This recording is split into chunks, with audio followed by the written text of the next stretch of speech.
Hello, ma'am. Good afternoon, everyone. Ma'am, this is Vasu, ma'am. Yes.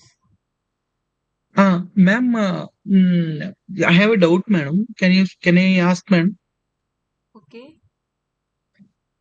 Ma'am, the working function of some metals are listed below. The number of metals which are shown photoelectric effect when wavelength at 300 nanometer wavelength falls on the metal is one question is there, madam, in one assignment Actually, one. I think you have also posted the same question on the discussion platform, no? Yes, ma'am. Yes, Yeah, I but replied to that. I am going through the previous reviewing the previous slides, madam. Okay.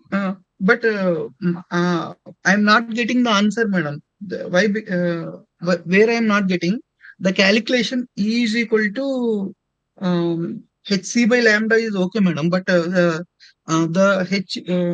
E is equal to HC by 2 lambda. E equals to h mu, that is equal to mu equal to c by lambda. Yes. Uh, E is equal to hello. Yes. Madam, HC by lambda. Okay. Madam, H is 6.626 into 10 to the power of minus 34.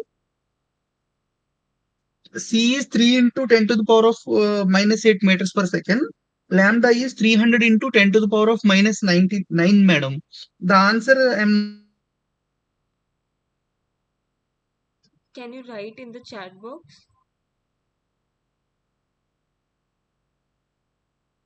I have written, madam. I am getting above 6, madam. Like you are asking about the Okay. energy.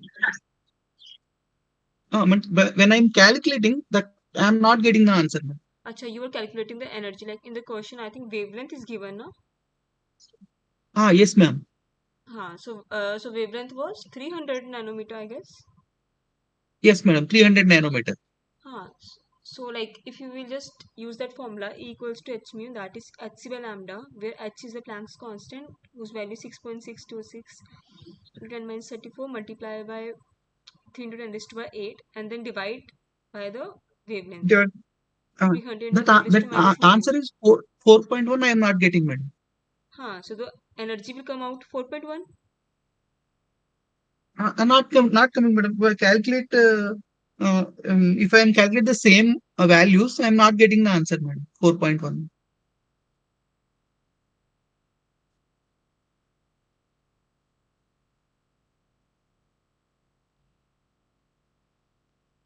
Okay, just once post this question in the chat box. We will discuss after the class, like at the end Okay, of the okay, session. okay, Okay. okay.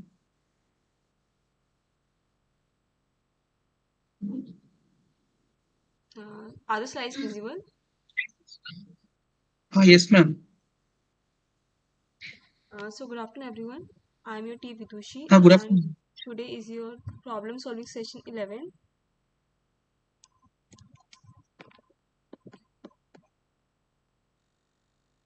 So let's first solve some previous assignment questions. So the first question is, which of the following is not true about the lifetime measurement?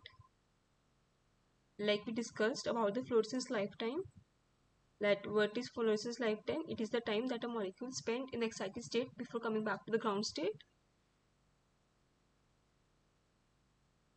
So, which of the following is not true about the lifetime measurement? It cannot distinguish between static and dynamic quenching. Resonance energy transfer can be studied and can be used for cellular imaging.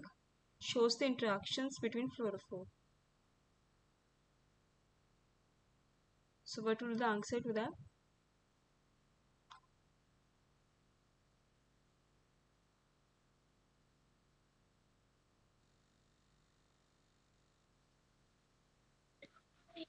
Option A. Option A, correct. It will be, it cannot distinguish between static and dynamic quenching. Because through fluorescence lifetime, we can easily distinguish between static and dynamic quenching. How? Like, you know that there are two types of, like, in these two types of quenching, dynamic quenching is also called as collisional quenching. And what is that? dynamic or collisional quenching is that quenching in which there is interaction of the excited state fluorophore with the quencher.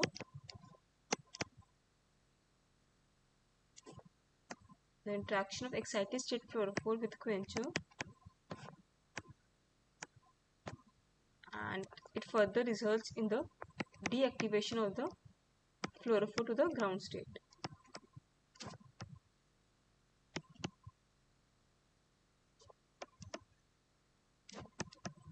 So basically it occurs in the excited state. While in static quenching,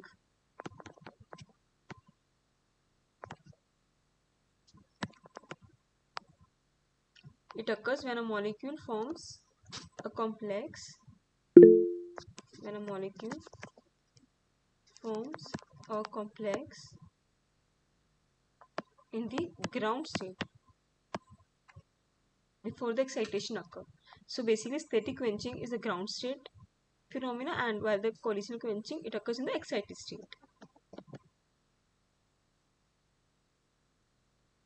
So in dynamic quenching, there will be change in the excited state lifetime.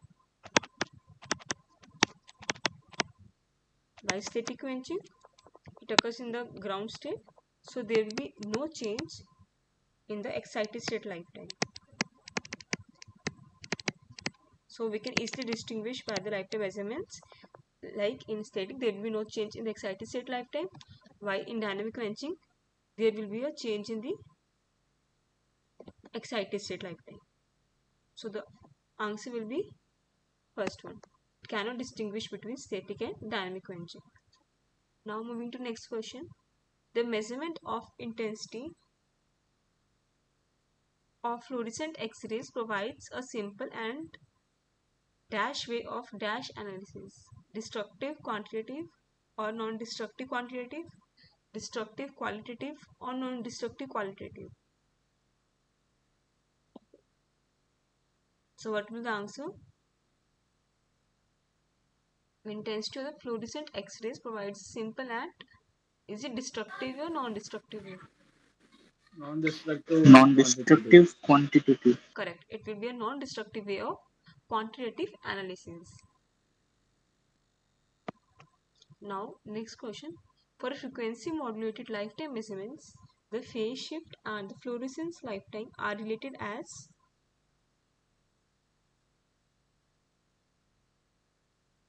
cot phi equals to omega t, where this tau is the fluorescence lifetime and this phi indicates the phase shift.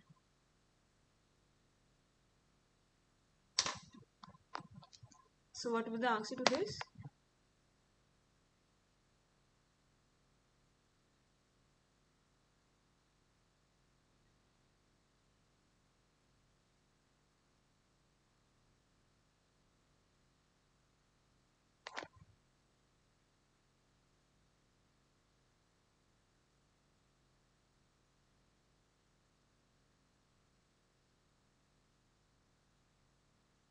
That is tan phi equals to omega t.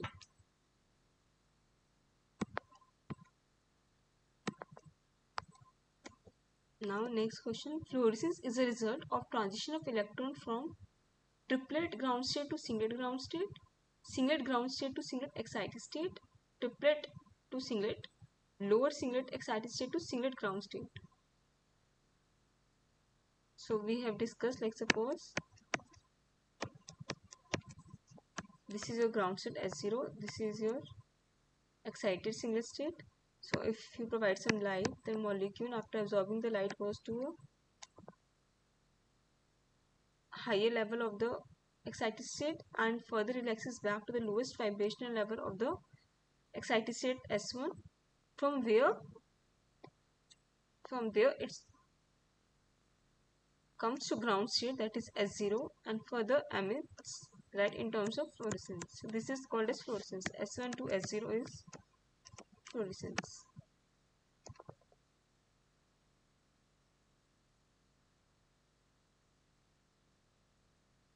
So fluorescence is a result of transition of electron from lower singlet excited state to the singlet ground state.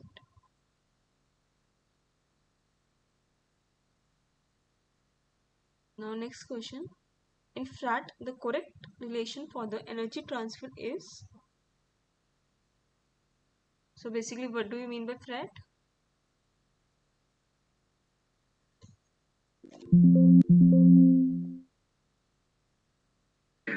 Foster resonance energy transfer. Correct. It's foster resonance energy transfer. So what's the relation for this? Like out of these four, which will be the correct First relation? option. First option. Yeah, it will be first option. So what is R not here? Foster distance. Foster radius. Correct. And R will be the distance between the donor and the Acceptor and acceptor. donor. Correct. Now, next question. Fluorescence decay is governed by second order kinetics, first order kinetics, third order kinetics, or zero order kinetics. So fluorescence First decay order. is First order. its first order kinetics. Now next, the inner filter effect is the fluorescence quenching due to collisional deactivation, absorption of luminescent radiation, absorption of excitation radiation, none of the above.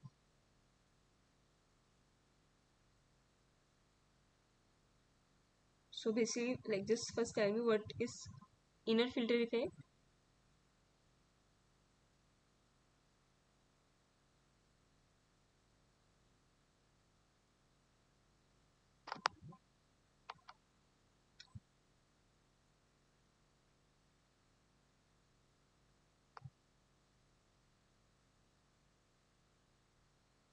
So basically, inner filter effect.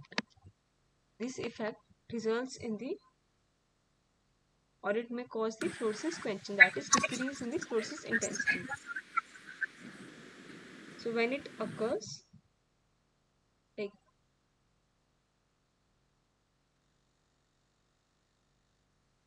so basically it occurs when there is absorption of the excitation radiation by the chromophore that leads to the decrease in the amount of the excitation light that reaches the fluorophore. So therefore there will be decrease in the signal of the fluorescence. So this is inner filter effect.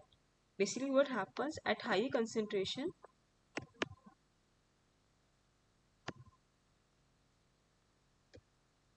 the excitation beam is attenuated. Excitation beam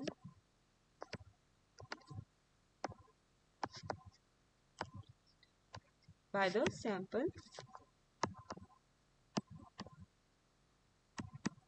So what happens because of that? The surface that is facing the excitation beam will only show the strong fluorescence.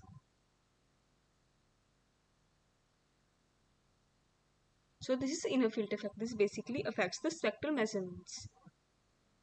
So in the question now they're asking, inner filter effect is the fluorescence quenching due to collisional deactivation, absorption of the luminescent radiation, absorption of the excitation radiation. It will be absorption of the luminescent radiation. And how can you just avoid the inner filter effect? Like if you're doing some measurements and you're seeing like there is some inner filter effect, so how you will avoid it?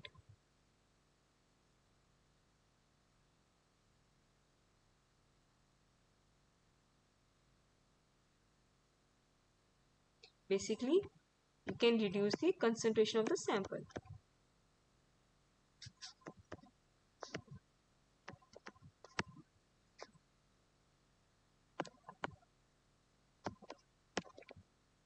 Just to avoid inner filter effect, you can reduce the concentration of a sample.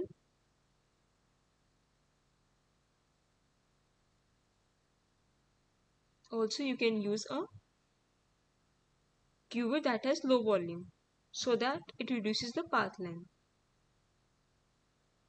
And if it will reduce the path length, so it will reduce the absorbance also. Therefore, it will avoid the inner filter effect.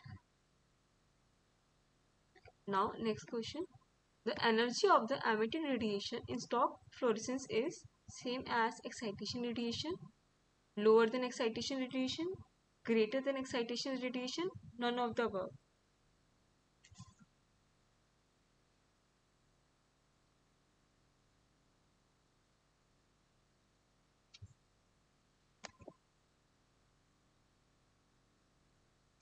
The energy of the emitted radiation.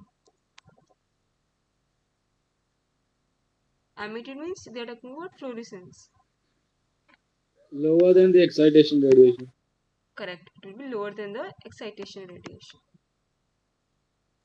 Like suppose if you're providing some light, the molecule goes to the high excited state, and from here it further vibrational relaxes back to the lowest vibration level of the S1 state, and from there it flourishes.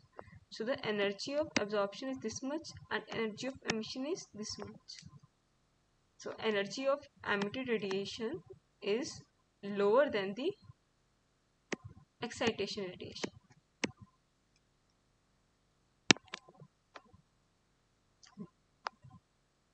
Now next, the fluorescence lifetime of a donor in presence of a polar solvent increases, decreases, remain constant, or varies with Foster distance.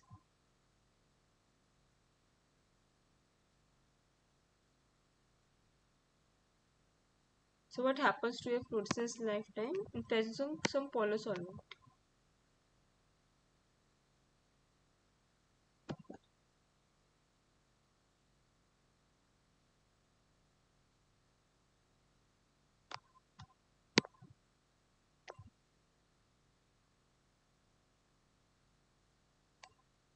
So it will decrease. Why it will decrease? Generally in a fluorophore, in excited state they have a larger dipole moment comparatively to the ground state.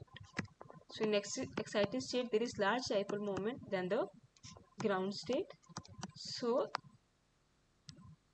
there will be shift to lower energy due to the stabilization of excited state by the polar solvent molecules.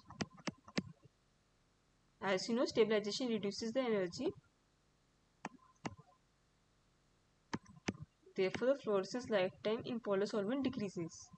As in excited state, there is a large dipole moment than ground state, so they will reduce or they will lower in energy, which happens further as it stabilizes the excited state by the polar solvent molecules. Therefore, the fluorescence lifetime of a donor will decrease. Now, next question: the time dissolved fluorescence performed in the frequency domain tells us about the intensity decay of the sample, lifetime of a sample, Stern-Warmer constant, none of the above. Time dissolved fluorescence in the frequency domain. So what will the answer?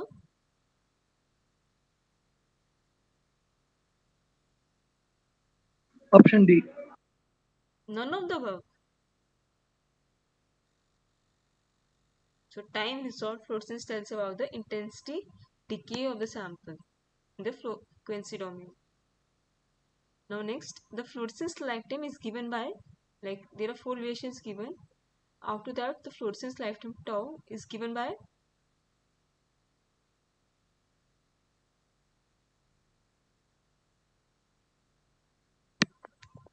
tau equal to T ln I naught by I tau.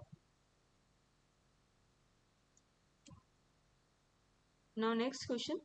For static quenching and collisional quenching, the effect of increasing temperature on the Ke and Ksv respectively is both will increase, both will decrease, increases and decreases, or decreases and increases.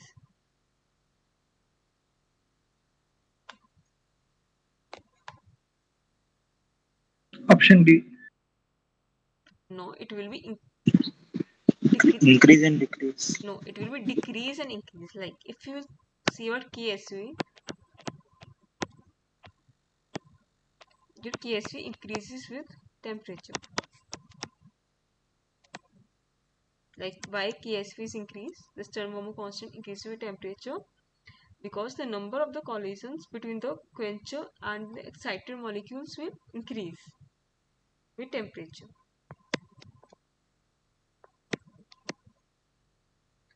like collisions increases with temperature. The collision occur between the quencher and the excited molecule, so it will increase, which further will lead to deactivation of the excited molecules.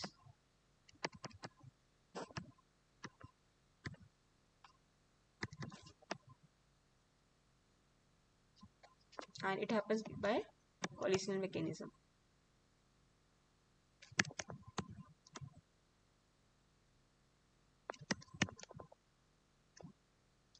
So for the static and collision quenching, the effect of increasing temperature on the Ke and Ksp will decrease and Ksp will increase. Like Ksp increases with temperature. Why? Because the collisions between the quencher and the molecules will increase, which will further deactivate the excited molecules. Now next question. Quantum yield is the ratio of fluorescence radiation to incident radiation, absorbed radiation to fluorescent radiation, incident radiation to fluorescent radiation, or fluorescent radiation to absorbed radiation. Option C. Quantum yield, like we already discussed about the quantum yield.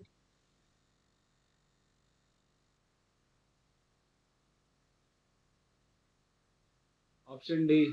Option D, it will be the fluorescent radiation to the absorbed radiation.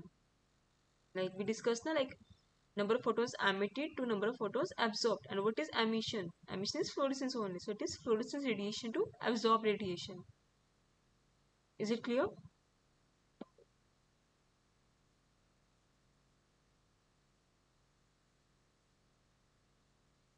Like, is it clear?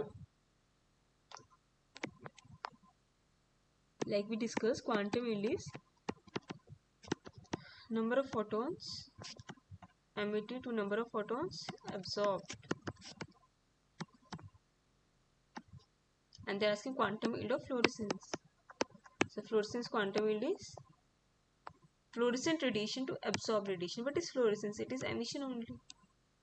So it is fluorescent radiation to absorb radiation. Now next, in fluorescence spectroscopy, the emission spectra are obtained by keeping excitation wavelength constant, emission wavelength constant, both constant or both will vary. Option A. Correct. It will be excitation wavelength constant. We can't vary both. We can keep only one thing constant at a time, like excitation wavelength or emission. So for the emission spectra, we can be obtained by keeping the excitation wavelength constant. So only one thing has to be vary and other should remain constant. The purpose of secondary filter in the fluorescence spectroscopy is that it allows only emission radiation, allows only excitation radiation, allowed only transmitted radiation, or both excitation and emission. Basically, what is Option B. option B?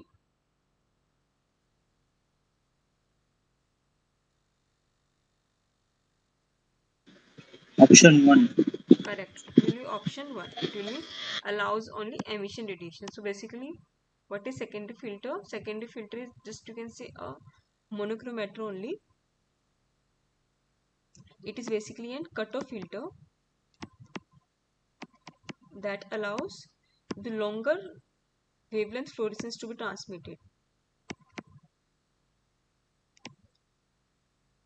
and it will further block the scattered excited radiations.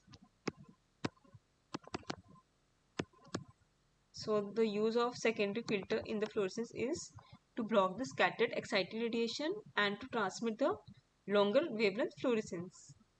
So the purpose will be allows only emission radiation. That's why we use a secondary filter in the fluorescence spectroscopy. Now let's talk about NMR spectroscopy. So in NMR, like NMR stands for nuclear magnetic. Magnetic resonance spectroscopy. Correct. Nuclear magnetic resonance spectroscopy. As you know, that in the term nuclear indicates some nuclei, and you know that in a nucleon, like in a nuclei, there are protons and neutrons, and electrons are just revolving around it. That is, there is some positive charge and neutrons carry no charge, and electrons are revolving. Electrons are negative charge. So basically, nuclei overall it has plus and neutral charge. So that is, they're positively charged and they spin on an axis. Therefore, they create a tiny magnetic field.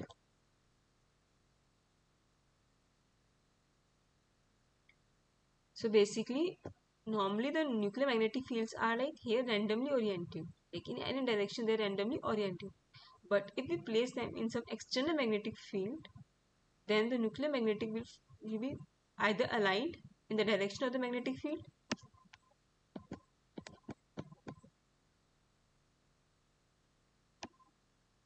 or they will be opposing the external magnetic field. So that energy difference between the aligned and the opposed magnetic field is very small. And the applied, like in NMR spectroscopy, we use radio waves. So this applied electromagnetic radiation, that is radio waves, it causes the spin to flip, and the nuclear acid to be in resonance with the magnetic field, between the applied magnetic field. So here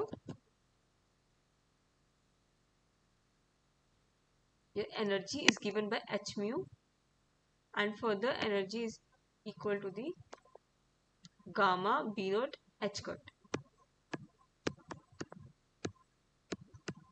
where b naught is your external magnetic field strength, gamma is your gyromagnetic ratio, and h cut is equal to h upon 2 pi, and it is a constant.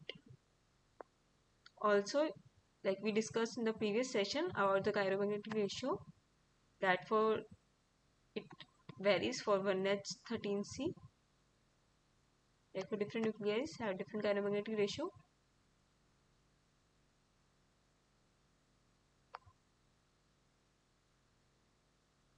Now, how can you say that a nuclei is active? So we discussed earlier that for a nuclei to be NMR active, they should have a non-zero spin quantum number.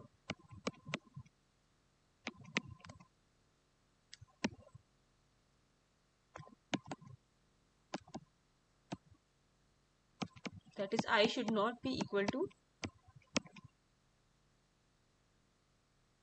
0.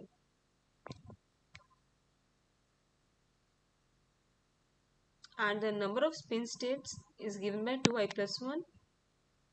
So even mass nuclei that have an even number of neutrons will have I equals to 0. So it's as I is equals to 0, so it is NMR inactive. And remember that if mass number is divisible by 4,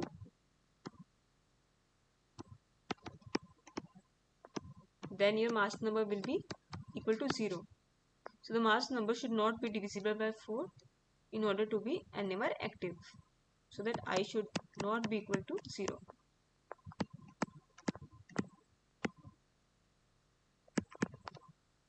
So as I equals to 0 for the even mass nuclei with even number of neutrons, so it's NMR inactive.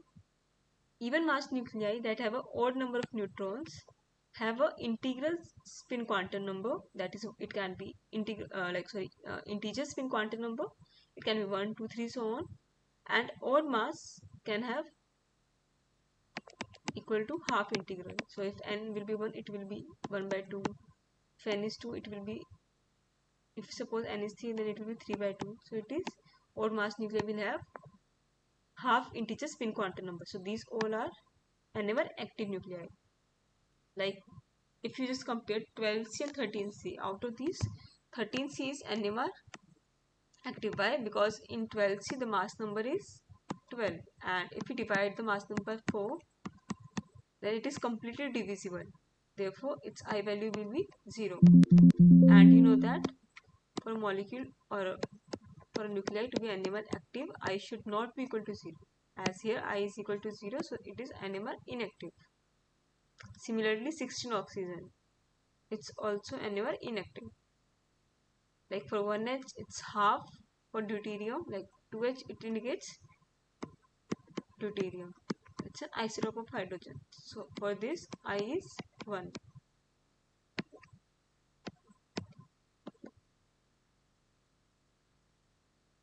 Like for deuterium, it's 2H. So I value is 1. As you know, like 2. This is your mass number. So mass number is even here. And there are odd number of neutrons, so even mass have odd number of neutrons. Therefore, it will have a integer spin quantum number. Therefore, I value is 1 for deuterium. Similarly for 14 nitrogen and for 15 nitrogen, it's 3 by 2. So both isotopes of nitrogen are NMR inactive. With 14 mass number nitrogen, it has I value 1 and 15 has 3 by 2. And 13C, 1H, 19 fluorine, 31 phosphorus, these all have I equals to half. Is it clear?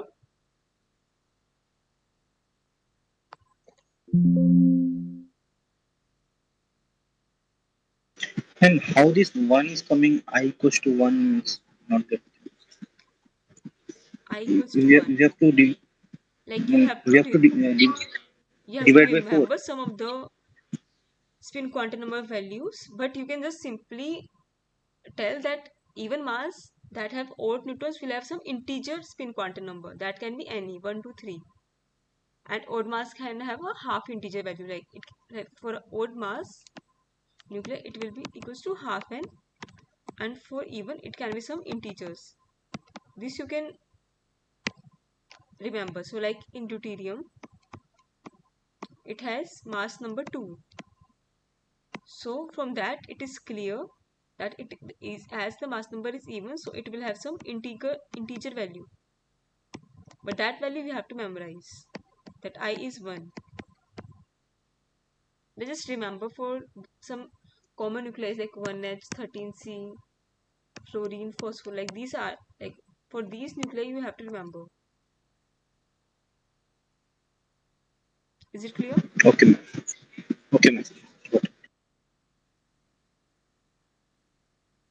Now different nuclei absorb electromagnetic radiation at different wavelength, and nuclei of a given type will resonate at different energies depending on their chemical and electronic environment.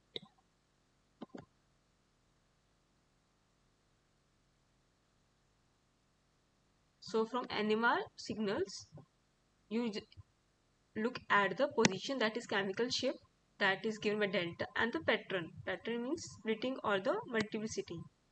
And what NMR spectroscopy provides us, it gives an important information about the chemical environment of the nuclei.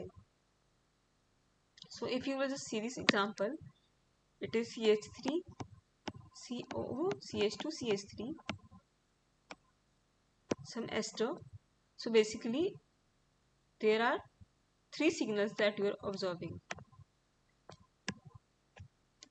So from NMR spectroscopy, we can tell about the chemical environment of the nuclei by looking on the chemical shift and the pattern, that is splitting or the multiplicity. And how you will interpret NMR, we will discuss further. Now firstly discuss what is chemical shift. So basically chemical shift is the exact field strength, that is in ppm, of a nuclei that comes into resonance with the reference, that is TMS, tetramethylsilane. This is your reference. And the reason why we use TMS as a reference, we have already discussed. So in NMR we use 2 terms, shielding and de-shielding. Shielding means upfield and de-shielding means downfield. So electron clouds shield nuclei from the external magnetic field that causes the to absorb at slightly higher energy. So what is shielding? It is the influence of the neighboring functional groups on the electronic structure around the nuclei and consequently the chemical shift of their resonance. And why there is downfield? Sometimes if there is some electronegative group attached to a molecule, Because of that, your signal will be de-shielded, that it will downfield. Now, what's spin-spin coupling, like splitting? Like here you are seeing it's kind of quartet structure. Here you are seeing some triplet kind of structure. So what is this kind of splitting? So for interpretation of NMR, like for basically NMR, we use some n+1 rule. And what is n+1 rule? That the equivalent protons, equivalent means which have the same chemical environment. Those protons which have the same chemical environment are the equivalent protons. So that have n equivalent protons. Like suppose here, this CH3.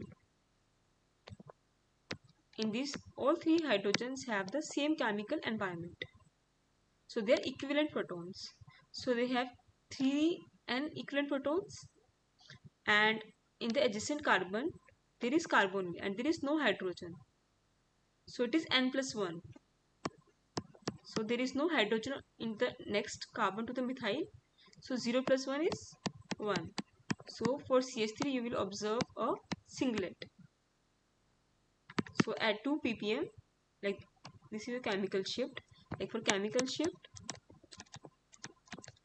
we use delta to represent chemical shift. So delta value is 2 and 3H.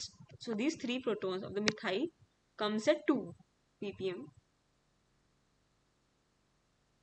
and it's a singlet. Why it is a singlet? Because the adjacent carbon to the methyl doesn't have any hydrogen. So if you will apply n+1 rule, it will be singlet only. Now if you And see what about is the N, ma'am, here? what What is N, ma'am? N plus 1. In N plus 1, what n is is N? hydrogen atom that is attached to the adjacent carbon. Like for methyl, like for the adjacent carbon to the methyl is this one, but it doesn't have any hydrogen, so it has 0 hydrogen. So n is the number of hydrogen of an adjacent carbon. Like if you're calculating for methyl, since the next carbon, this C2, doesn't have any hydrogen, so n will be 0 plus 1. Is it clear now? Okay, ma'am. Yes, ma'am. Now if you will look upon the splitting pattern for CH2, this one. So here if you will see the adjacent carbon is this methyl. Like if you will see for CH2, the adjacent carbon is methyl. So how many protons does methyl have? It has 3. So 3 plus 1, that is 4. So you will observe a quartet in this case. Quartet means this kind of structure, quartet. So basically these CH2 protons is quartet and its delta value is 4.1.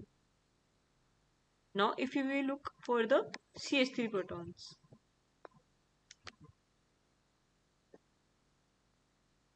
Now you will look upon these CH3 protons. As 3 protons are equivalent, so these 3 protons will come at 1.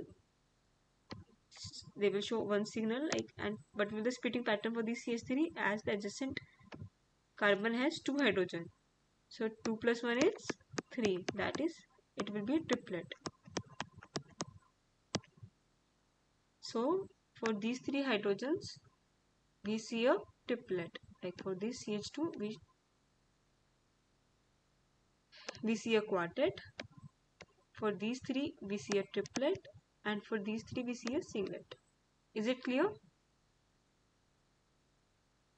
So like if there is 1, then it is singlet. 2, then it is doublet. 3 triplet, 4 quartet, and so on. Is it clear? Yes, ma'am. Okay.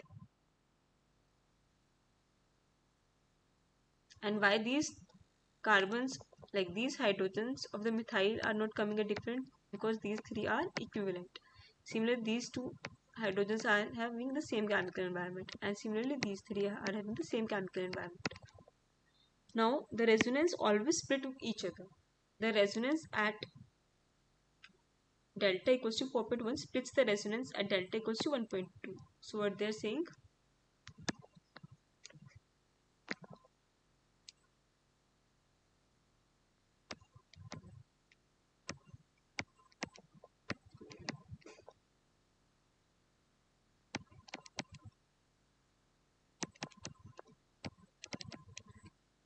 that the resonance at 4.1, these two methyl one, as it is quartet, it comes at 4.1, it resonates with the at the delta equals to 1.2. So it is influencing, because of that only 3 plus 1 we are using n plus 1 rule, because of the resonance only they split each other. That's why it is, for this CH2 we are getting quartet, similarly for this CH3 we are getting triplet. Therefore the resonance at 1.2 splits the resonance at 4.2. Is it clear?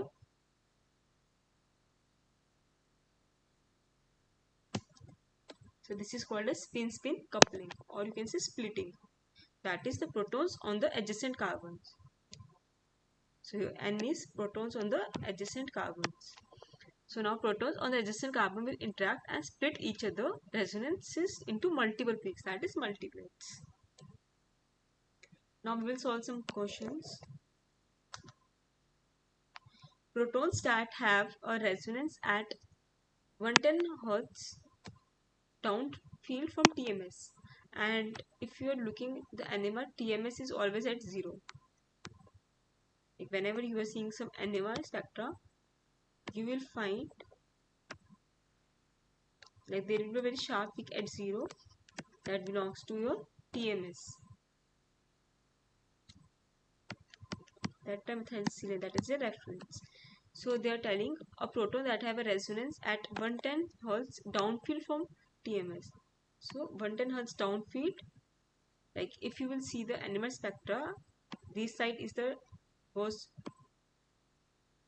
you can say it's a downfield, and this side is upfield. Downfield or higher chemical shift value, because you go from 0, 1, so on. So as you're going downfield, so it is higher chemical shift value,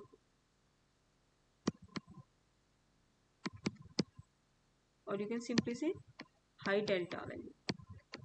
And upfield means you're going this way to 0, so it is having lower delta value.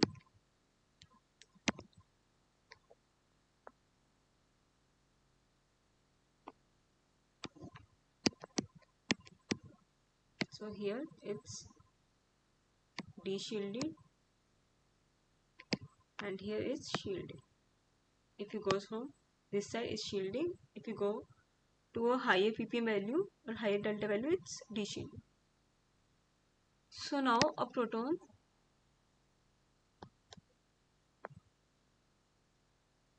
resonance at 110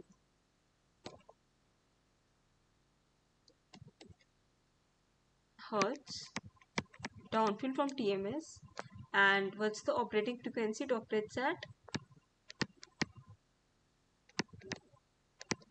50 megahertz. So now you have to calculate the chemical shift value. So there is a formula, chemical shift, that's by delta, it is equals to frequency of the sample minus frequency of the TMS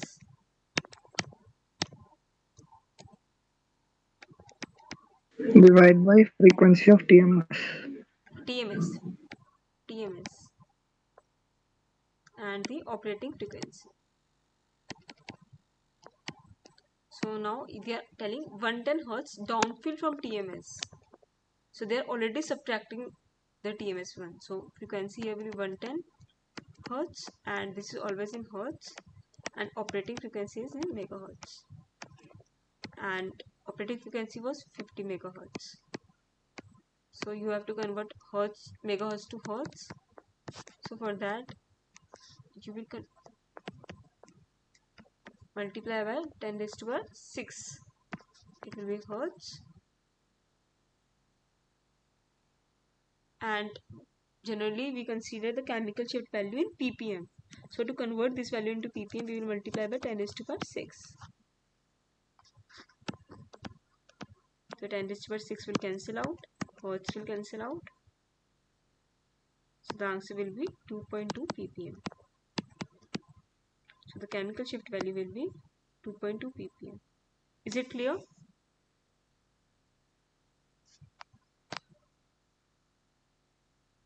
Is it Yes, clear? ma'am. Now solve this next question and tell me the answer. if the observed shift from TMS is 500 Hz, operated frequency of the instrument is 200 MHz, calculate the chemical shift.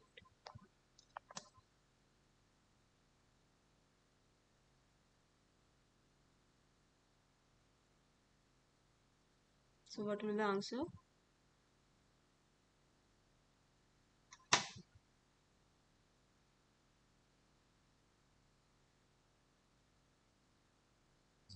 $25. No. Just check your calculation. 2.5 ppm. Correct, it will be 2.5 ppm. How? Chemical shift is frequency 2.5 ppm. 2.5 ppm. Correct. Operating frequency.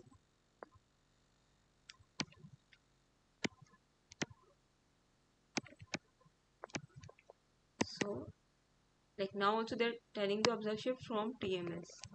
So it is 500 Hz. Operating frequency is 200 megahertz. So first convert megahertz to hertz, and we have want the value in ppm. So 500 divided by 200 will be 2.5 ppm. This will be your delta value. Now next question. Acetic acid. So what's the formula for acetic acid? CH3COOH. CH3COOH. So how many signal you will get in proton NMR? 2, madam. 2. Proton NMR 2. Like one for this hydrogen, One that's for adjacent to, CH3 and one for H. One singlet for CH3 and one proton signal for OH. H. correct. Why you are not getting 4 signals? Because the chemical moment of these 3 protons are exactly the same. So these 3 Same will come signal. at 1 signal and 1 signal for the OH proton. So overall there will be 2 signals in case of CH3COH, that is in acetic acid. Now next question.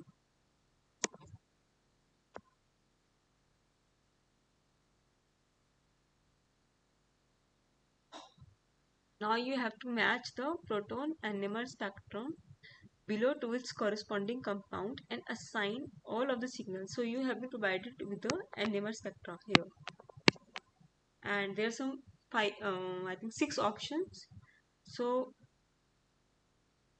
you have to match the NMR spectrum for the compound. So which compound is this? Is it cyclopentanone, 3-pentanone, butyrylaldehyde, 2-pentanone, 4-heptanone, 1-butene? So basically you need to Ma'am, know by the looking structures.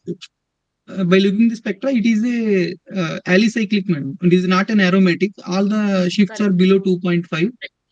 One sharp Yes. peak at 1.9 is around CH3. That is for CH3, madam. Correct. As if you see, look And upon these 1, 2. 3 like values, it is not higher like 6, 7. So that comes the aromatic region. So this part it indicates it is some aliphatic region. But that CH3 attached to a carbonyl compound, madam, or otherwise electronegative compound. That's why that shift come at 1.9. Otherwise, that CH3 comes around below 1. If it is attached to the CH2 or anything, it comes around below 1, madam. Correct. If something is like electronegative group is attached, then it will de-shield it. So it comes at higher chemical shift value. So solving these kind of questions, as you can see, there are various aliphatic compounds. So before that, you need to know the 2-pentanone. structure of these compounds. Like for cyclopentanone, draw the structure, it will be like that. Non means there is a ketone group. This is cyclopentanone. For 3-pentanone,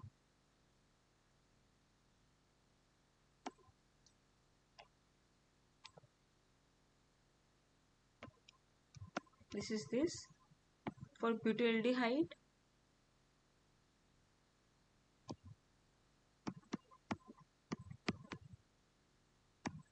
pentanon.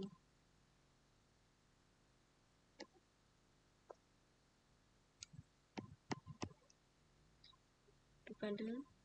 4 heptanon.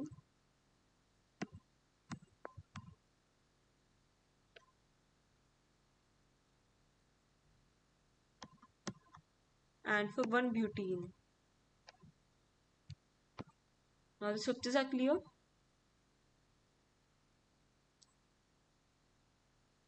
Yes, ma'am. Now suppose if you will look upon the cyclopentanon. Basically in the spectrum it is clearing that you are getting like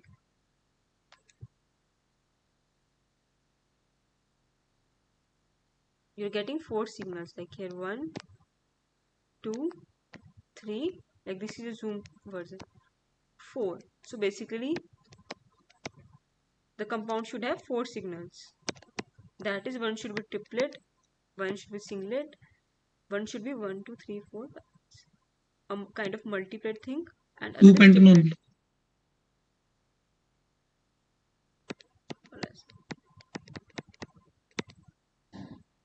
Or you can simply say a multiplet.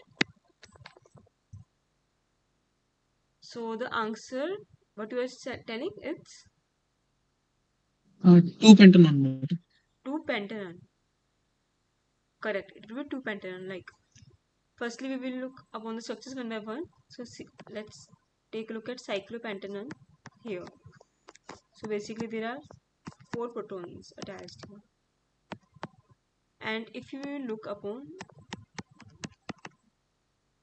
these 2 protons will have the same chemical environment. So let's label it as HA, and these 2 protons will have the same environment. So we will name this HB. So basically there will be 2 signals here. As like if you look upon these HA protons,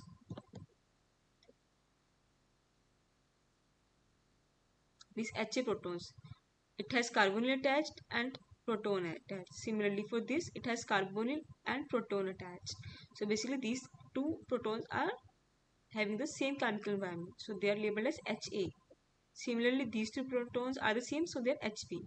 So they will be basically 2 signals. So since cyclopentanol have 2 signals, it is not the option, because in the spectra there are 4 signals. Now let's look to the 3-pentanone. So for 3-pentanone, you will get how many signals in 3-pentanone?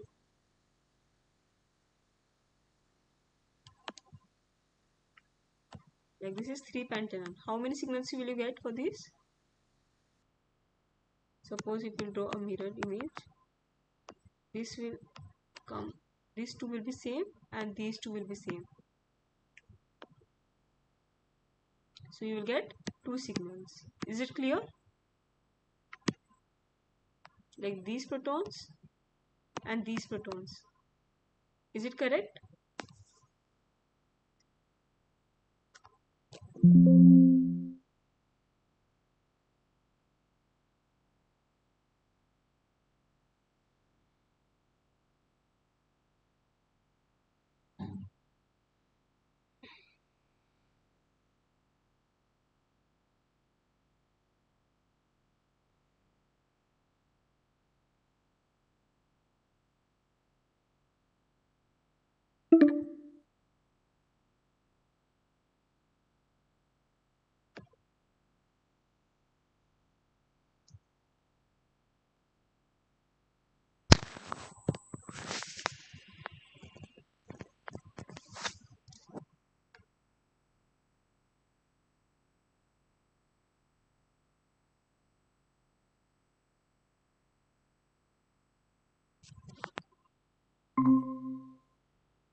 So this is the structure of 3-pentanone. So how many signals will be observed in case of 3-pentanone?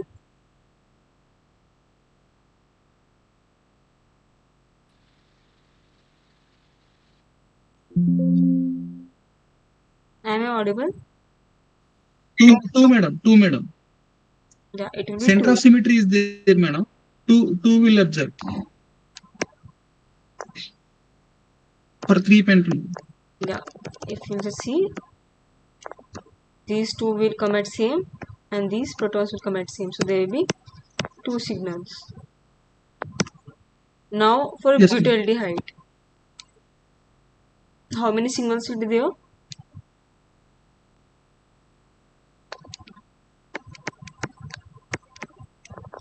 How many signals will be there? So here are 2 protons. Basically there are 2 here. Three. Three, madam. There will be 3 or 4. See, this will come at 1. Let's label it as HA. Four, madam. If you will look upon these two, the next carbon adjacent to this is aldehyde and next is CH2. So let's label it as HB. And similarly for these two, it has methyl and CH2.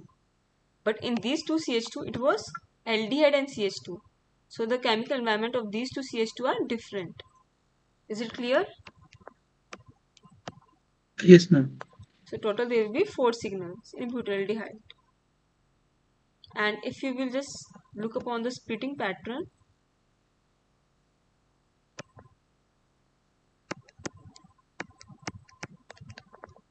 since in this proton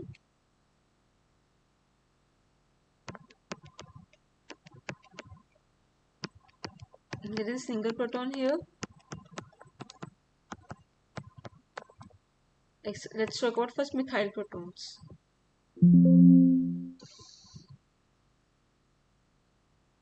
Just a second.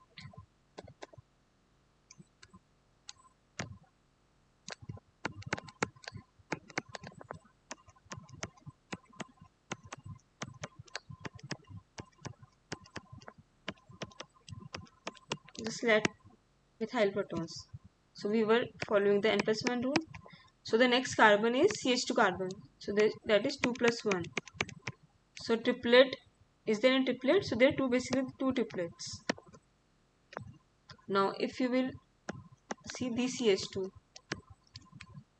the adjacent carbon is 3 and here it is 2. So 3 plus 2 is 5. So 5 plus 1 is 6.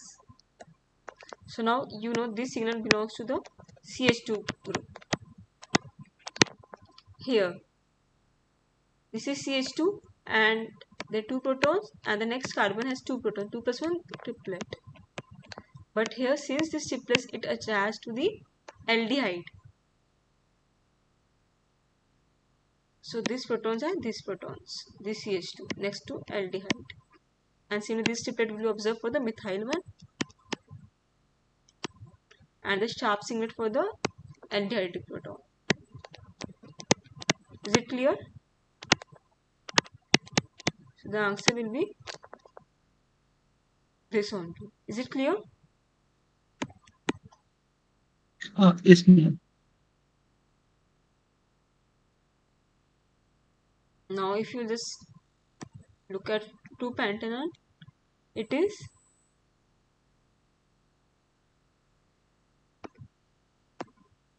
how many signals are there in 2-pentanone?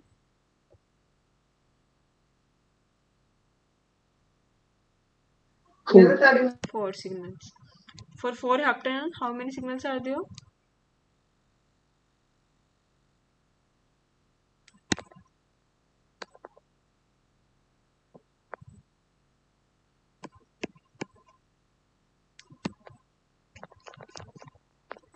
Three.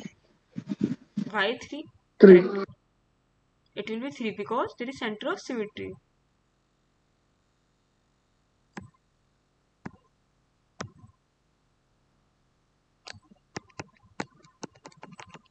One, two, three. Now for 1-butene. How Ma'am, many signals?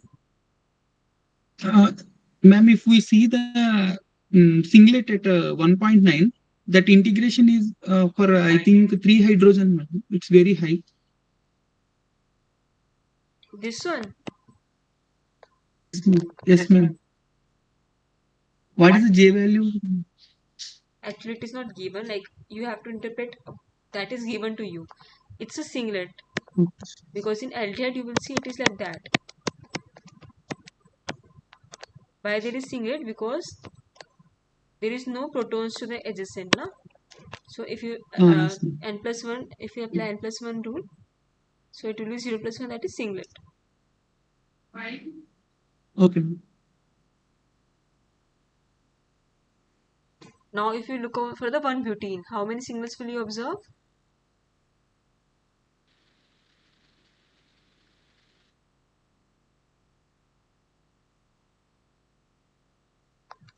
For 1 butene, how many signals for this molecule? It's three, madam. 4, 3 4, or 4? It will be 4 signals. 4, Four, madam. 4 Four, signal. four. 4 signals. And also like what you were telling, like since one thing is that like the peak intensity, that is the height of the peak, it depends on the number of protons also. If number of protons are more, then the intensity will be high. But you can't ignore the splitting pattern. Since the aldehydic protons doesn't have any adjacent carbon proton, therefore it was singlet.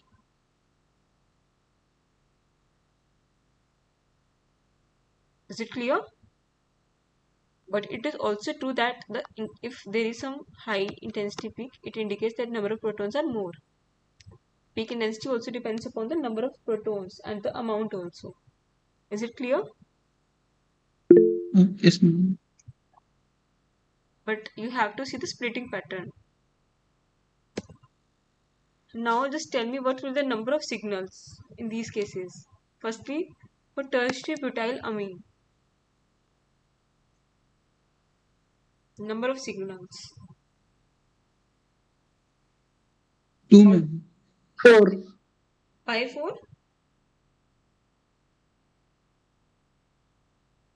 Why 4? See, suppose Some 3 from how many protons are there? methyl. Like these methyls and these amine. But the chemical environment of these 3 methyl are exactly same, na? Okay, 2 signals now. So there will be 2 signals. Now for 1,2-dibromoethane, this one, One, 1, one. 1, correct. It will be 1. For ethyl benzene, Mm. 1, 2, 3, 4, 5.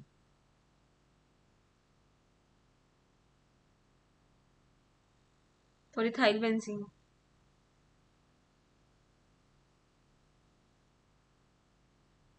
5, madam. correct. five. 1, 2, these will have the same.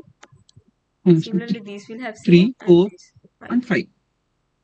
Now for acetylene,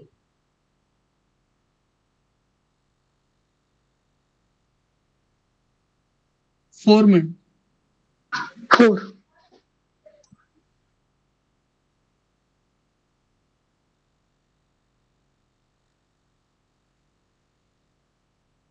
why 4? Symmetry is there, no, madam. But then why it is 4? Since these 1, hydrogens 2, have 3. 2 adjacent methyls. Similarly, these hydrogens have 2 methyls. Similarly, these hydrogens also have 2 methyls. So this will come at 1 and methyl will come. So there will be total 2 signals. Is it clear? Okay. Now for diethyl ether, it will be 2 signals. For diethyl ether, how 2, many signals? 2, madam. 2.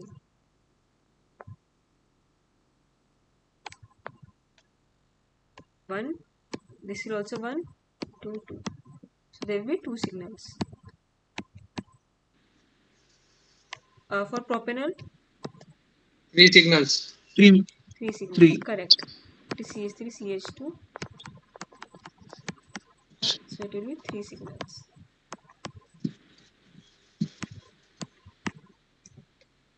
Now just tell me about the next problem.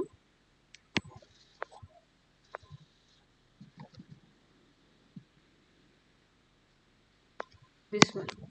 Which of the following will have multiplets in the spectra?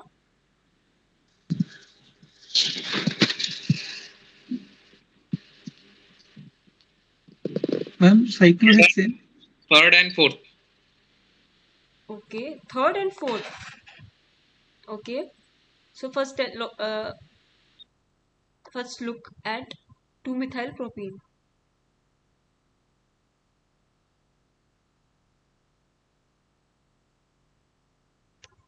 So how many signals for this? 3. Two.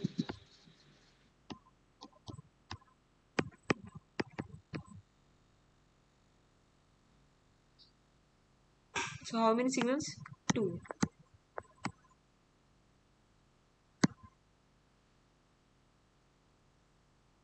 So it will not have any multiplet. Now second, 2-chloropropene. This one. Signals. How many signals? Two signals. 2 signals. True. Correct. True, ma'am. Correct. Now for cyclohexane. For cyclohexane, how many signals? There are two protons like this. So how many signals for cyclohexane? 3. 3. This is the structure. This is the structure. 4, ma'am. 4. Four signals. 4 signals. I will just draw Madam, it. 4 will come at a singlet, ma'am. Multiplet will come due to the intercurrent of the benzene. This is not benzene. This is cyclohexane. Yes, ma'am. Cycling. Now just tell me how many signals for this. Just look at the chemical environment of the surrounding carbon. Like, see, suppose if you're calculating for this. 4, ma'am. Suppose you're calculating for this CH2. It has adjacent CH2. It has adjacent CH2. Similarly, this CH2, it also has adjacent CH2. So the chemical environment of all the CH2 are same. So there will be one signal. Is it clear? One signal. Is it clear now? Okay, ma'am. Why you Yes, were ma'am. telling 4, 5? It was not 4, 5. It will be one signal. Just you have to look on the chemical environment.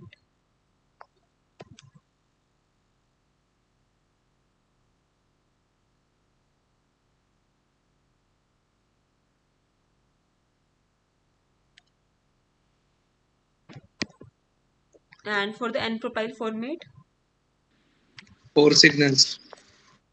there will be 4 signals. And what will be splitting?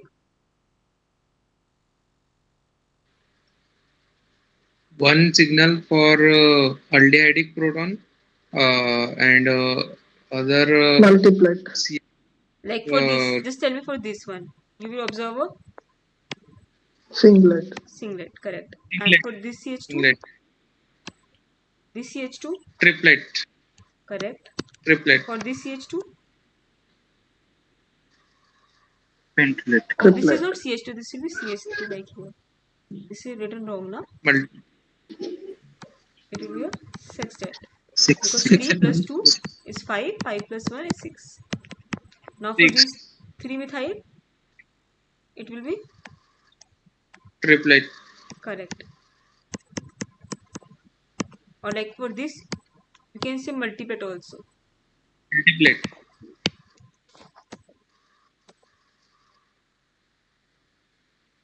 Now next, now just tell me the answer for this. Ma'am, in that previous question answer will be last one.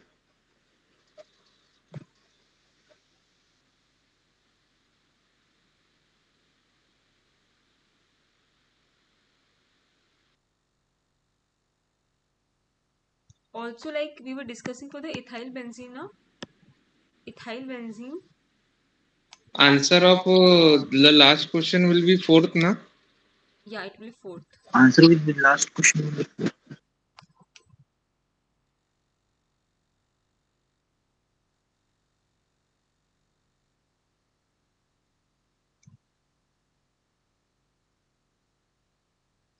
Just one thing, like you have to remember for the ethyl benzene, it's this.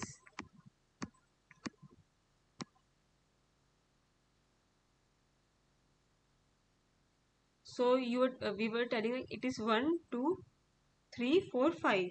There will be 5 signals for ethyl benzene. Correct?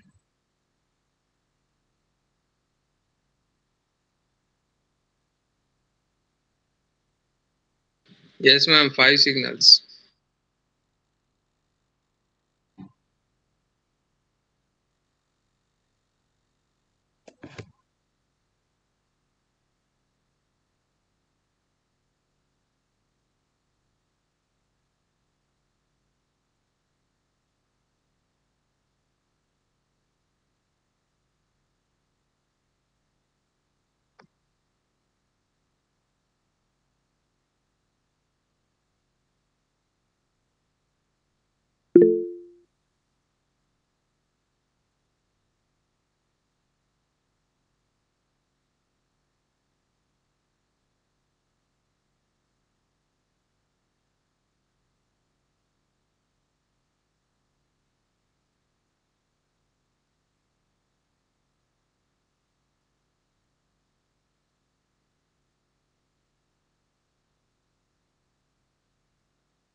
Hello. Ma'am is not audible. Yes, yes, Network issue. why? Hello. Is I'm she not there? audible. Hello? Hello? No, You're ma'am. not. No, ma'am. No, ma'am. No, ma'am. There might be some network issue. Now we are audible now. Now you are audible. Okay. Ma'am, did you explain anything? Yeah, I was explaining about the ethyl Mhm, yes. benzene. Ma'am, we did Like not for That hear, was ma'am. ethyl not audible benzene, now. if I'm not audible, just a second. Now audible now. No, ma'am. Ma'am, now you are audible. At Now that am I time, audible? ma'am, you are not. So you can explain. I will explain again. You can explain that. Ethyl, ethyl benzene that. You can explain Okay, again. I will explain again.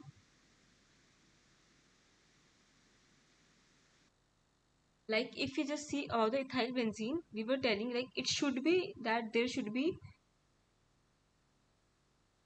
5 signals for this, but we get 3 signals for ethyl benzene. Like all the protons of this comes at the same ppm value.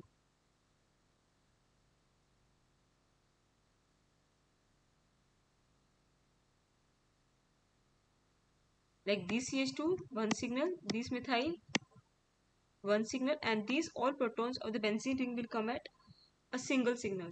So there will be total 3 signals in ethyl benzene.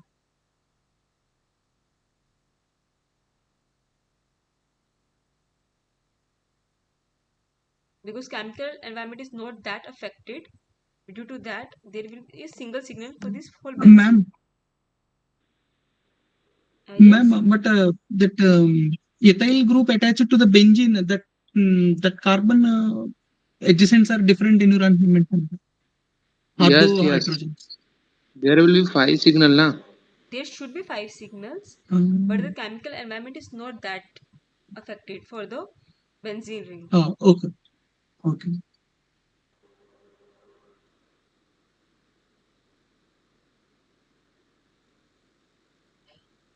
So if you will look the chemical shift value of the benzene ring, they all come at the same ppm values.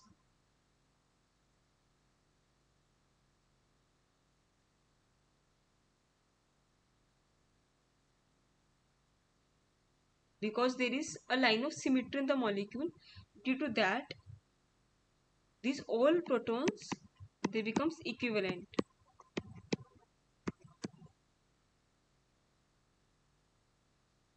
Is it clear? Is it clear? Okay, ma'am. Now 3 signals will come for the ethyl benzene. Just Yes, ma'am. remember that. Yes. Okay, okay.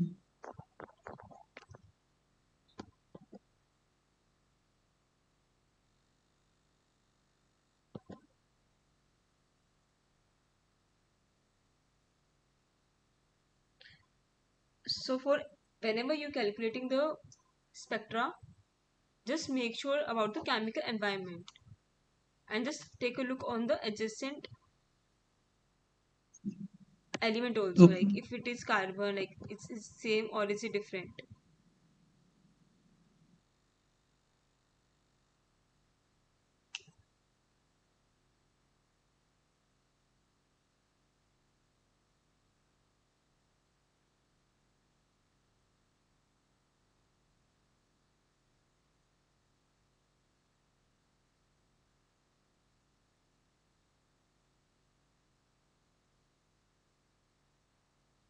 Ma'am, you are not audible. Not audible.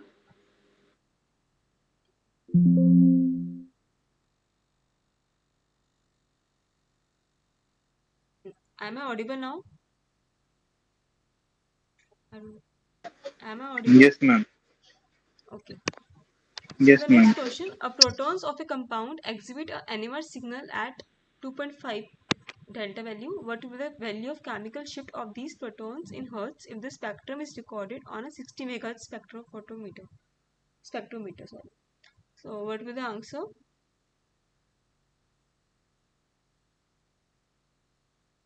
Now you have to tell what will be the value of chemical shift of these protons in hertz if the spectrum is recorded on a 60 MHz spectrometer.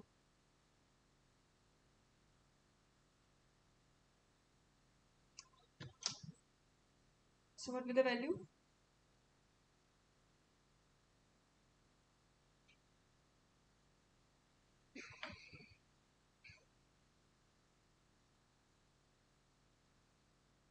Ma'am, 150 into 10 to the power of 6.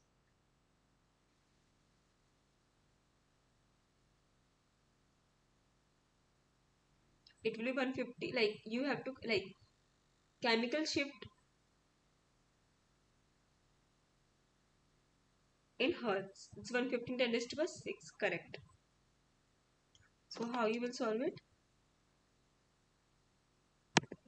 Ma'am, instrument operating frequency into Like the delta, madam, the chemical shift. correct. Earlier we discussed like chemical shift is given by this formula and this was your operating frequency. So chemical shift is already given. It is 2.5.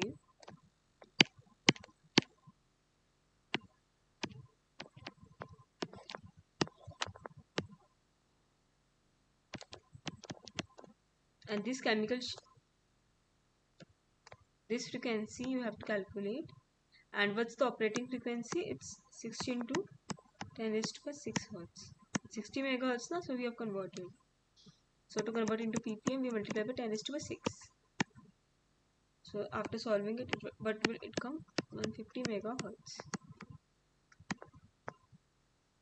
Like 150 10 raised to the 6. Is it fine?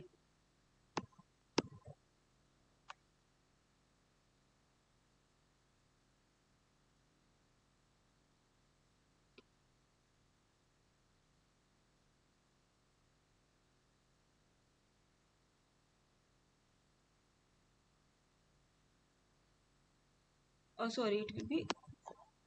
We have already converted now. Yes, ma'am. 150 hertz. Now, second question. If the observed chemical shift is 200 Hz from TMS and the instrument frequency is 60 MHz, what is the chemical shift in terms of delta and express it in tau value? Let us solve it.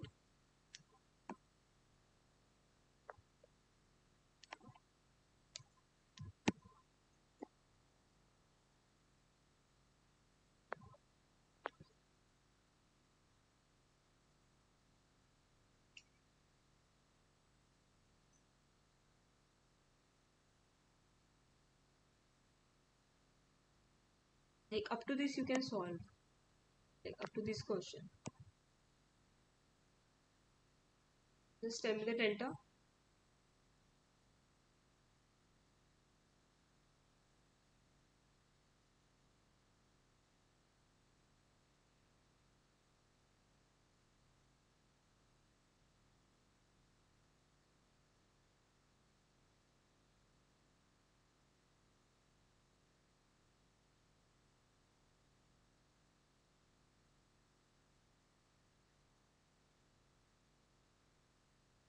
Three point 3.33. three. Correct.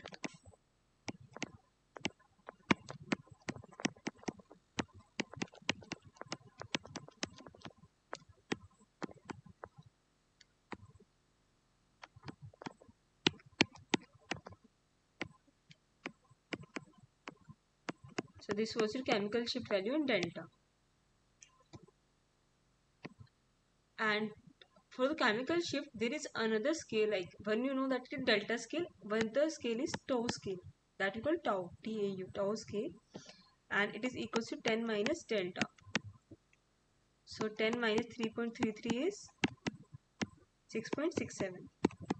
So if you want to express the chemical shiftings in tau value, it will be 6.67.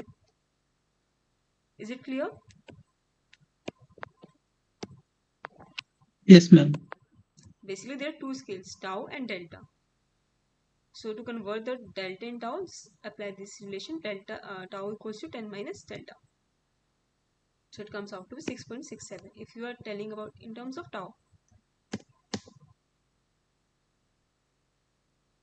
Now next, indicate the kinds of proton and number of PMR. PMR means proton NMR signals in the compounds.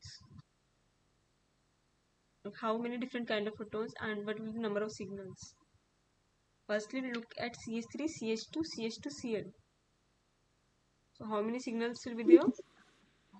3, madam. 3. Correct. Three Next, signals. 3, madam. CH3, CH, Cl, CH3. 3, madam. 3. 3. Don't before Madam, making the 2. structure, yeah, just don't go into the conclusion before making the Yes, structure. Just ma'am. write in this Symmetry. format.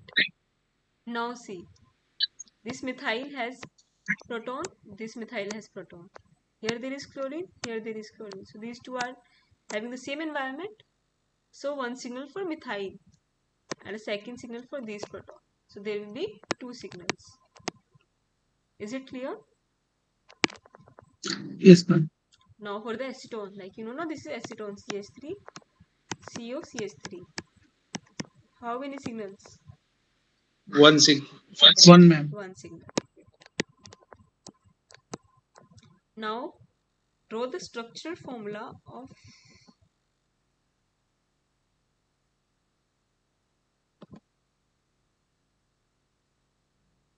just a second please.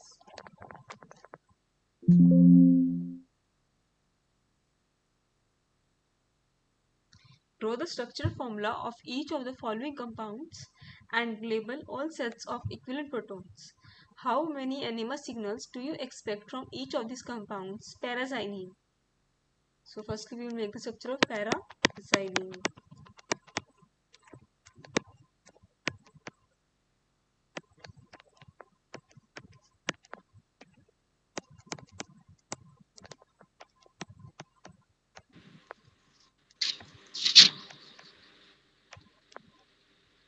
Now tell me, how many signals for this?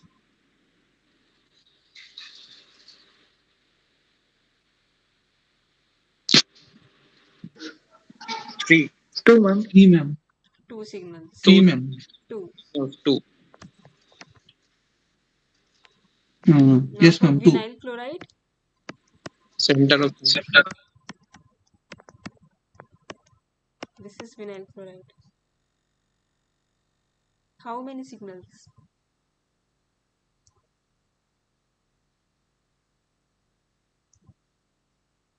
2, ma'am. Two. Why two? Ma'am, 1. Just see. three signals are there. For this 3 hydrogen, 3. like if you calculate for this hydrogen, it is cis to chlorine.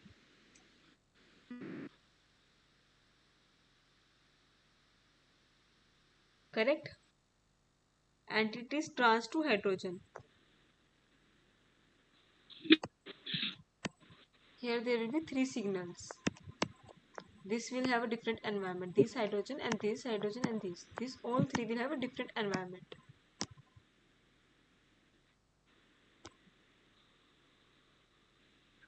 Now talk about cyclobutane.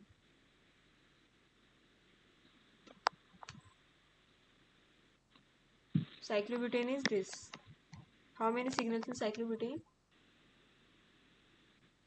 One signal.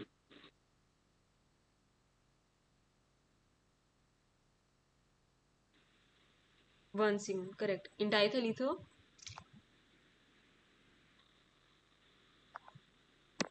it is one. Diethyl ether,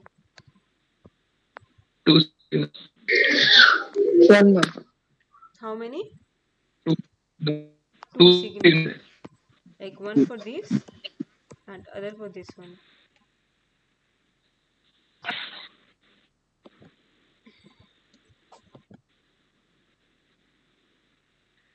Now for two isomers of C2H4Cl2.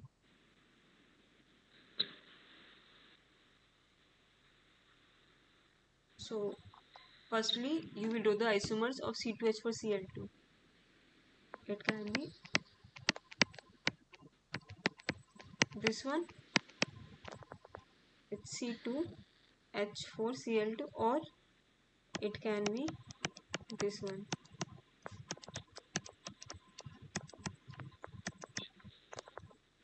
So these two isomers are possible. So how many signals for this? 1 and 2. Like for this, like just let's talk about this. How many signals for this? Two signals. Two signals. Two, ma'am. And for 2 this ma'am. one, Signal. 2 signal. it's identical. 1. One signal. Only one signal is 1. there. Correct. Now next question, just solve it. Sequence of,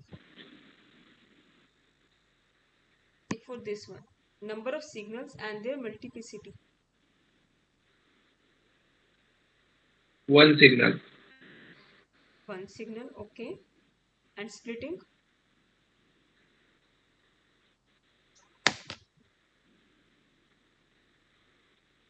Doublet, madam. No, it will be singlet because Singlet. these are the Singlet. equivalent. So they will just remember when Same. there are Madam, two. equivalent protons, they will not split. Yes. So there will be singlet observed here. Okay. Equivalent protons will not split. Splitting is always in non-equivalent protons. Yes. So one signal and a singlet here. Now for this Cl Three signals. H2.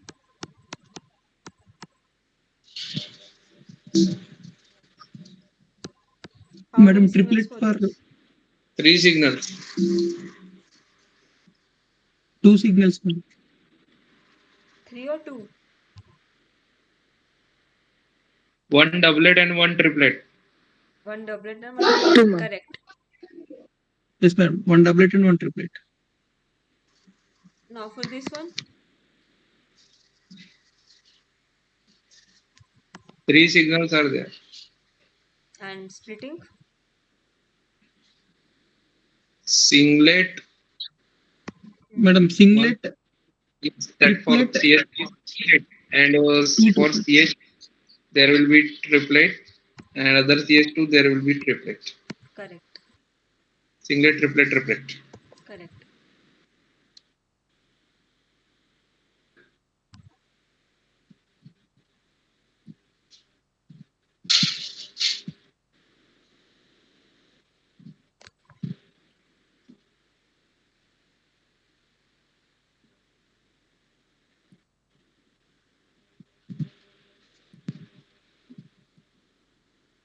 Now for this question. Draw the structure of each of the following compounds which meets the given requirement in its proton spectra C3H3Cl5. One doublet and one triplet.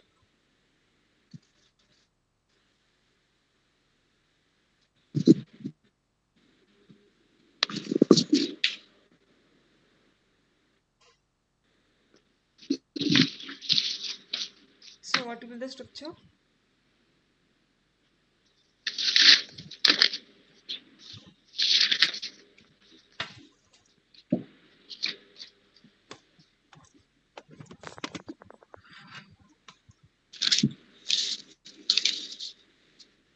What will be the structure for C3H3Cl5?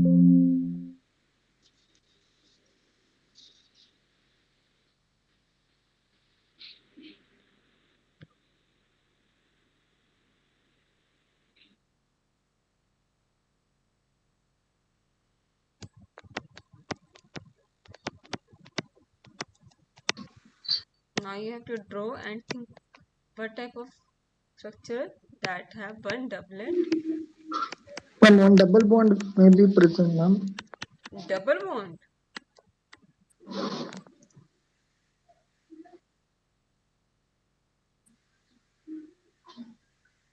No, ma'am. Yes. CH2 CCl. Ma'am, CH2Cl, CHCl, Cl3. Correct. It should be like that. Yes, ma'am. Yes, ma'am. Yes, ma'am. CH2CCl, CCl3. And now just take a look for the splitting pattern. Is it correct? Doublet and triplet. Yes, ma'am. Like for here, it will be for this proton, it will be triplet, and for this Split proton, and the double. correct. Now, in the similar manner, just tell me for the C4H10O. You should have one singlet, one doublet, and one septet. C2H5 O C2H5. Yes, C2H5 O C2H5. C2H5O. C2H5. You are telling C2H5 or C2H5. This one, Yes, ma'am.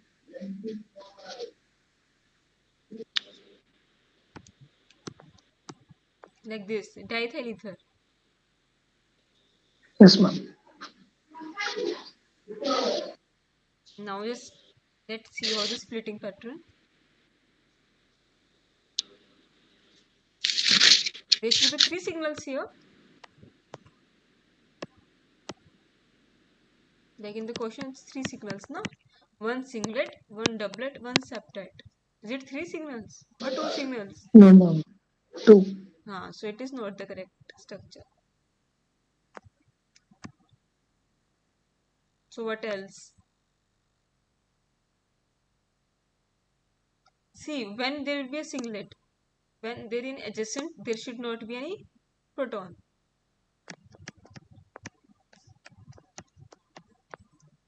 Then the CH3 will commit singlet and septet. When 3 plus 2, 5.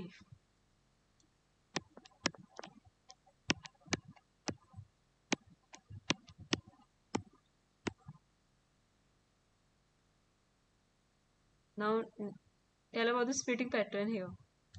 For the CH3 it will be a singlet, and for this CH it will be a septet. Septet means 7. 3 plus 3, 6 plus 1, 7. Then will be septet when there is 2 methyl groups attached. And for these 3, it has 1 hydrogen, so doublet for these 2.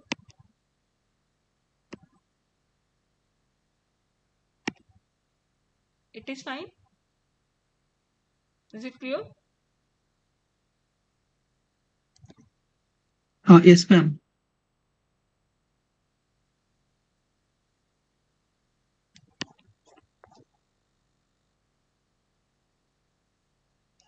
Now it is C4H8O8.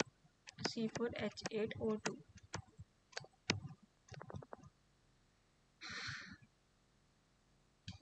This you can draw in two forms, I guess.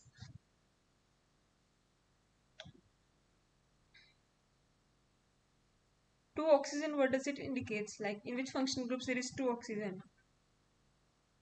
Ester. Carboxylic. Ester, correct. So it will be an ester. Maybe it can be an ester. Ester and acid.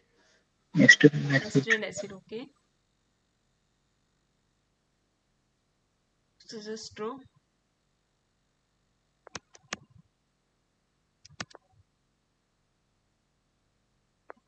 Or maybe there can be two oxygens C2H5 in C double bond phenyl. O CH3.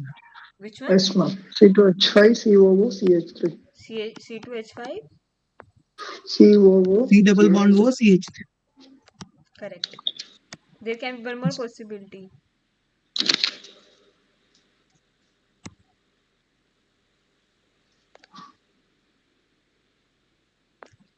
CH3 COO C2H. Correct. Can be CH3. C. And now check the splitting pattern. Like for this CH3 it would be a, for this CH3.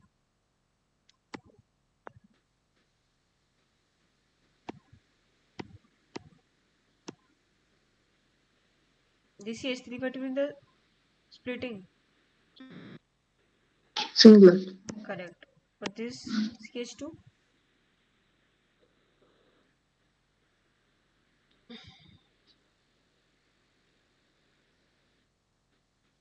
For this CH2. Quadrate. Quadrate. Quadrat, correct. And for this methyl. Triplet. Triplet. Similarly, if you look for this, it will also be the same. So there can be two possible structure for C4H8O2. Now tell about C3H7Cl.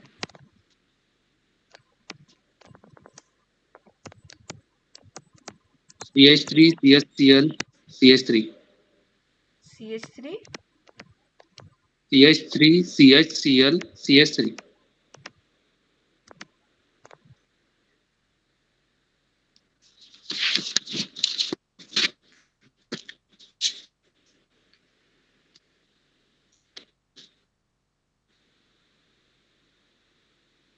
Now let's talk about the splitting pattern.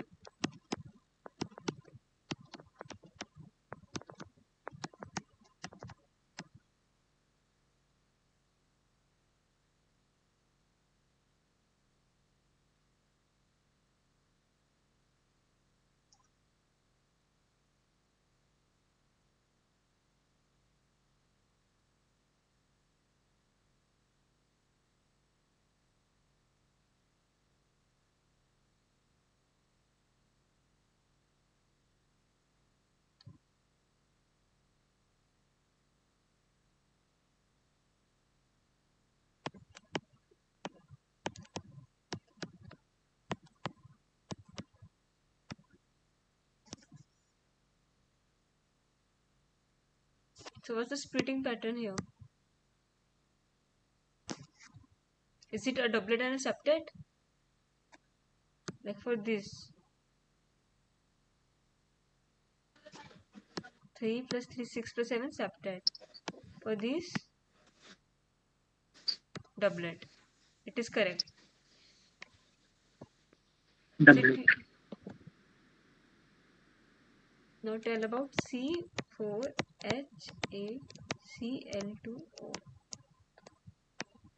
We should have two triplets.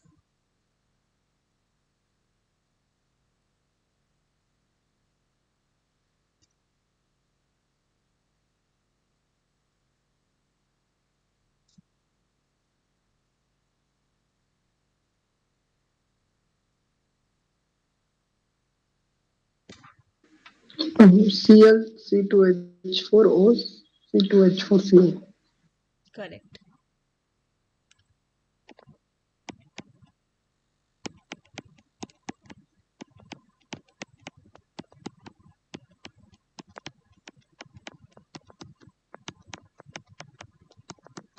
Now take a look at the splitting pattern.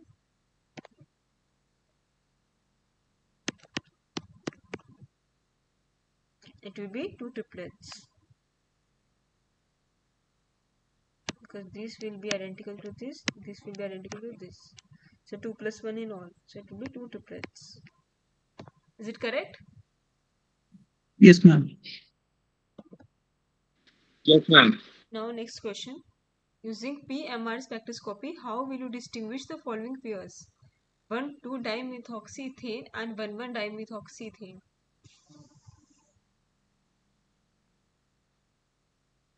So firstly make the structures.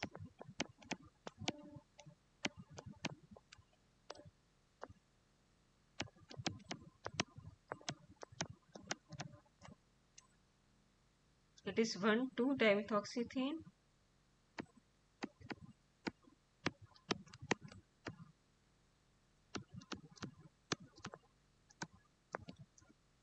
and it is 1,1-dimethoxymethane. So how you will differentiate these two? Using NMR.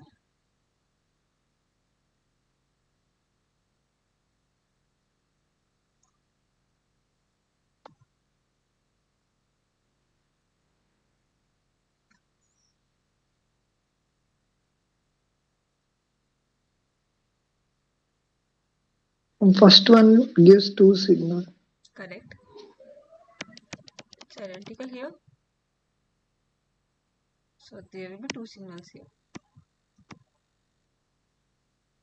And for the 1,1-dimethoxyethane, Three signals.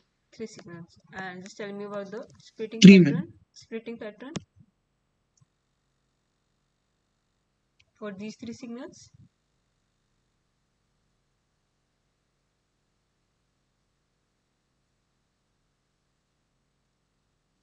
Ma'am,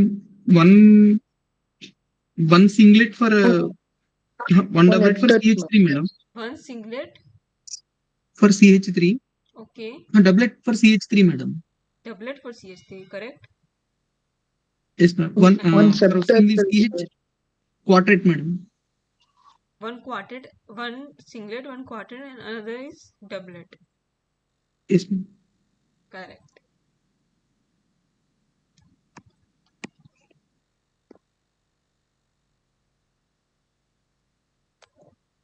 Now tell about acetone. CH3, COCH3. And what is methyl acetate? What is methyl acetate? CH3 C double bond was CH3. Correct.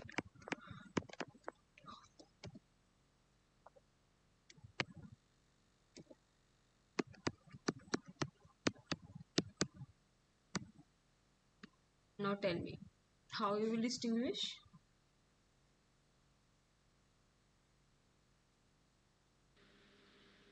One signal Ma'am, in for case of acetone, one acetone singlet, and there madam.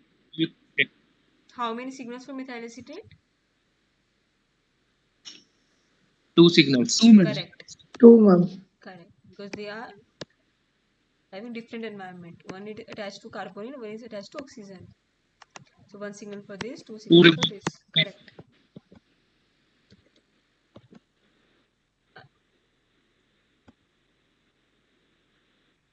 Next. Draw the structure of a compound with each of the following molecular formula that will show only one PMR signal.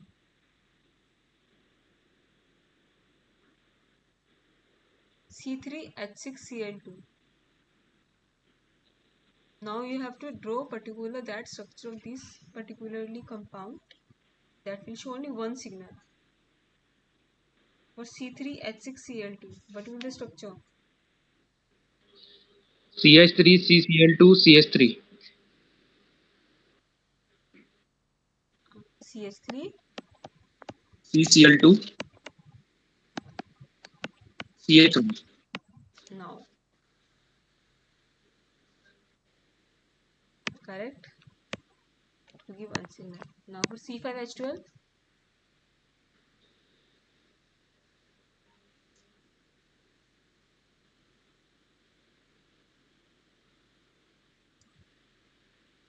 C5H12. Cyclohexane. Cyclopentane. This one.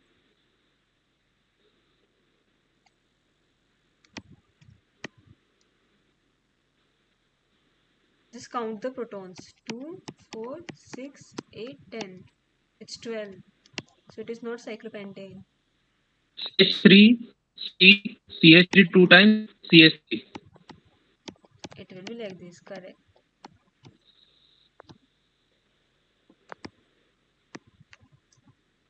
Correct? Yes, ma'am. Now for C4H6. This one.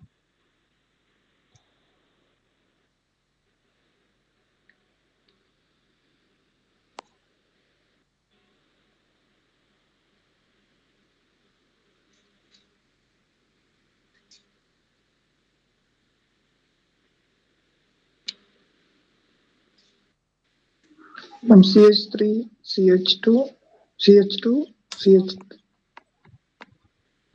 CH3. Just repeat CH3. CH2. CH2. And, and it will be CH2 double bond CH single bond CH double bond CH2. Double Uh, one will be CH2 there, double there, right? Double bond will be CH2 there. So double what will bond be the structure? CH2 Uh, CH2 double bond CH3, CH2 CH, double bond. CH2 CH single bond CH double bond CH2.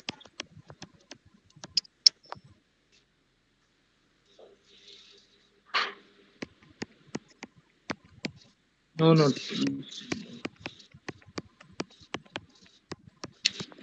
So you're telling this. Ma'am, but iron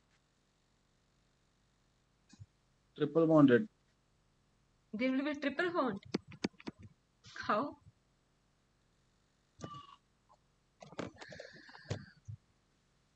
But iron. No. There will be a triple. There will be a double bond. I'm giving you the hint. There will be no triple bond. There will be a double bond. Only double one. Only double bond. A single double bond. Only one double bond. Yeah. Now just tell me the structure. CH3, CH double bond CH, CH3. Correct. It will be CH3C double bond C CH3. So it will there will be a one signal only. Is it clear? Now next C5H10. But Ma'am, but but valency C of double bond, one hydrogen is there. satisfied na. What? Valency of double bonded carbon is not satisfied. There will be four bond between that. Hmm. That will be eight hydrogen, six hydrogen na. Hmm. Yes, ma'am. Question is wrong. Otherwise there will be Question is wrong. It should be C4H8. C4H8. Hmm. That will Correct. yes. Now for C5H10.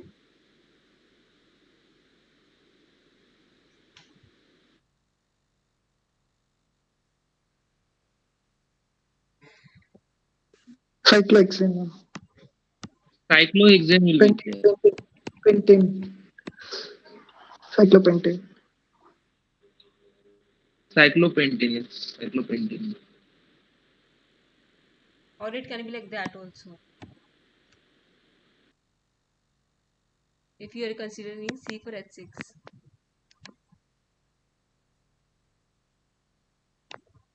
For C4H8, that would be structure of C4H6. It will be in triple bond. Correct?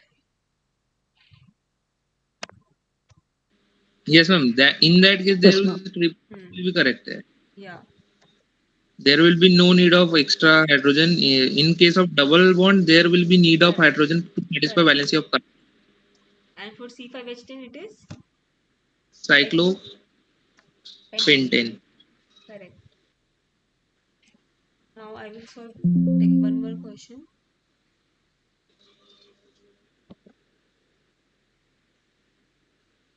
Just tell me about the splitting patterns only and number of signals. First, just tell me for CH3, CH2, CO, CH3. Just tell me how many signals will you observe here?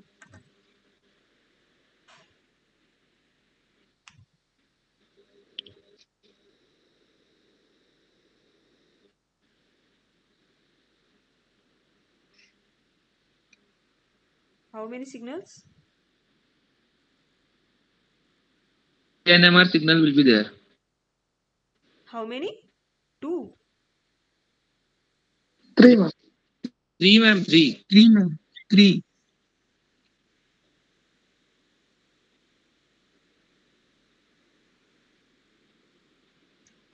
It will be three signals.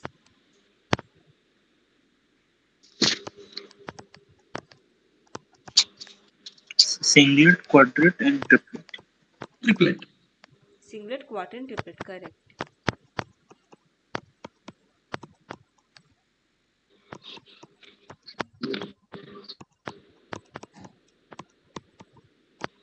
There will not be two signals. It will be Triplet will three because these three will be be there. different, and it will be singlet for this, quartet for this, triplet for this. Correct?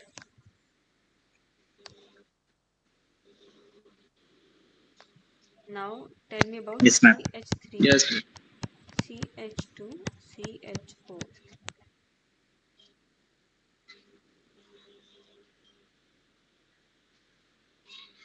3 NMR signal. 3 signal. Correct? Three signals.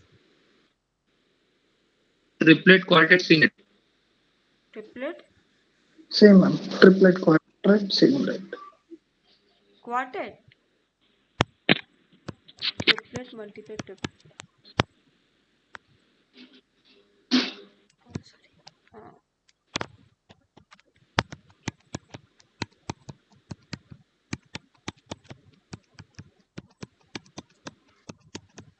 For this it will be a triplet. For Triplet. this it will be quartet. Triplet, quadruplet. Quartet. For this it will be a, for this Triplet. Singlet, madam. Singlet. Singlet. triplet because the carbon it has two. Two plus one is Triplet triplet. because adjacent there are two hydrogens are there at to up to the adjacent carbon. Correct.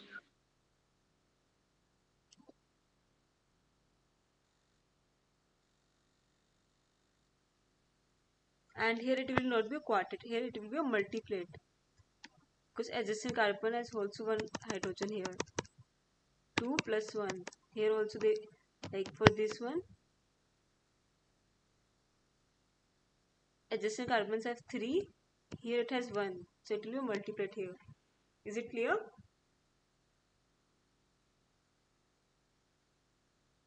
Just take a look at the next adjacent carbon. Is it fine? Ma'am, can you explain once again about the multiplet? Multiplet like here it will be like for this CH2 the adjacent is CH3. 3 protons here and 1 on the next. So 3 plus 1 3 plus 1 4. 4 plus 1 is 5. So it will kind of a multiplet. Yes, it's more than 4. We can say multiplet, right? Yeah. One more thing like we will solve I think last question like CH3 CH2OO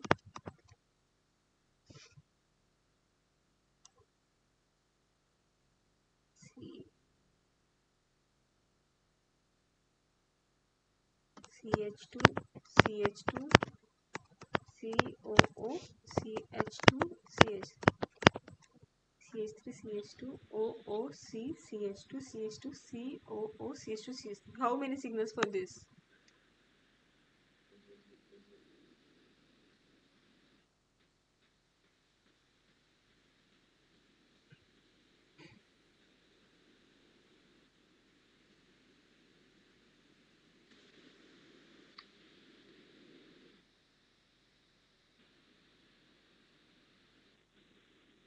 How much? How many signals? It's very easy question. Two. Two signals. Just first look for the center of symmetry or something. Ma'am, one. One signal.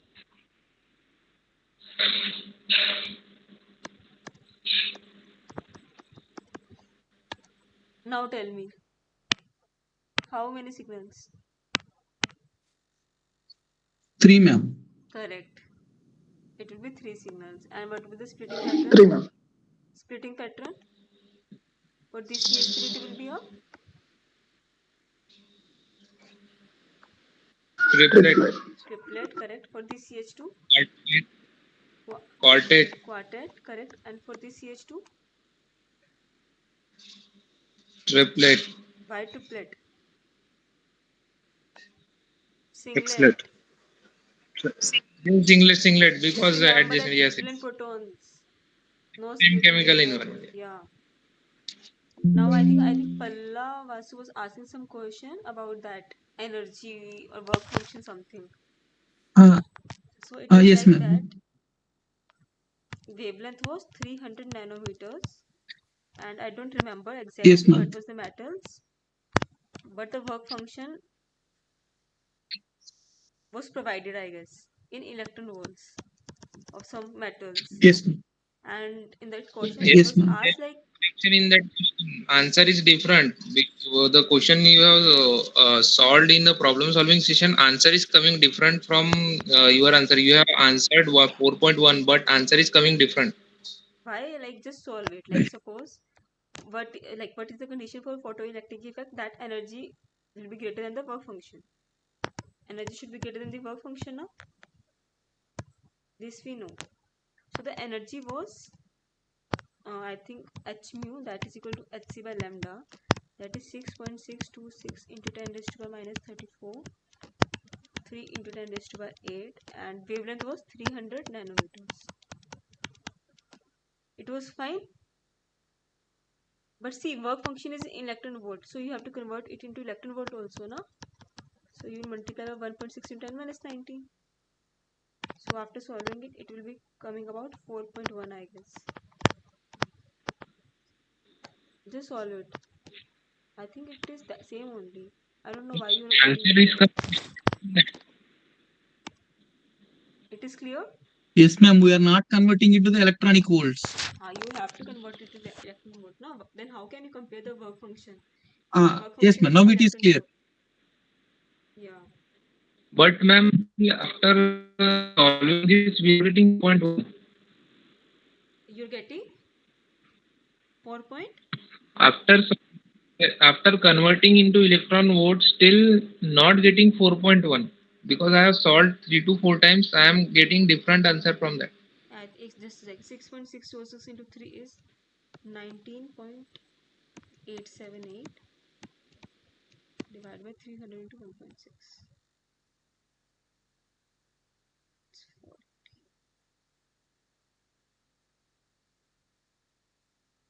It's same. It is coming 4.1. Just check your calculation. It's correct. I think it's correct. Just check it once. Maybe you are multiplying wrong. Maybe you are multiplying into 1.6 into 6.6 into 3. It should be uh, multiplying by 300. Like in the denominator, you have to multiply, no? Yes, Maybe ma'am. Yes, yes. you are doing wrong. Yeah. Okay. So that's all for today. Also, like I think one more class is remaining. Yes, ma'am. That will be a Yes, mass, ma'am. but yes, but there will be additional one more class. When, madam? Ma'am, how will be the question pattern? Can you explain Like if in the you get exam, final in any exam, classes? in the final Yes, exam, ma'am. Like MCQs or that actually fill I in the don't know. blanks No, type. ma'am. That I don't know. Actually, you have to just ask the instructor about that. I'm not aware of it. Ma'am, Just one type more, still not good at all. ma'am, one more query is there. You can post the queries in that discussion forum. Yes, yes, I have posted, but no reply. I have found it. I want to convey to the course Or you can instruction mail, one message. or you can mail to the instructor about that. Ma'am, they haven't provided mail on the portal.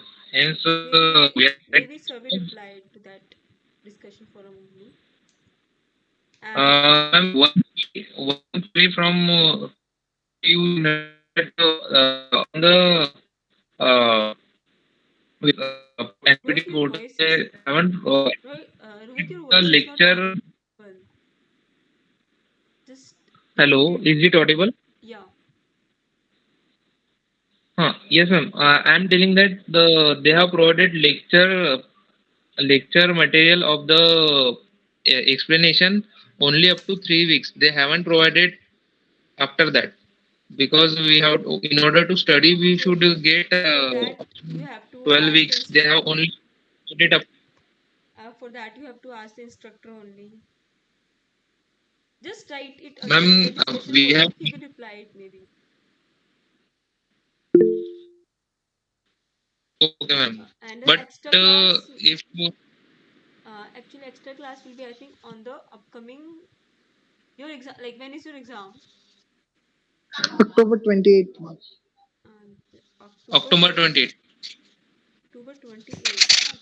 So today is 8. So we will have a Yes, class ma'am. on 15th, the last class, and another class that will be on, I think, 22, the last class. Like, there will be two Yes, ma'am. classes. So there will additional one more class also on 22. So up to now, is everything clear? Yes, ma'am. Yes, ma'am. Thank you, ma'am. Okay. Yes, ma'am. Only one thing, please try to convey that the upload Actually, all the lecture. actually, that part I'm just here to discuss the solutions or the questions or the assignments. Maybe I will convey the message to sir, or you can also maybe write again in the discussion forum and wait for the reply. I will also Yes, ma'am. send you Because that. I have times but not got any reply. Okay. I will also try to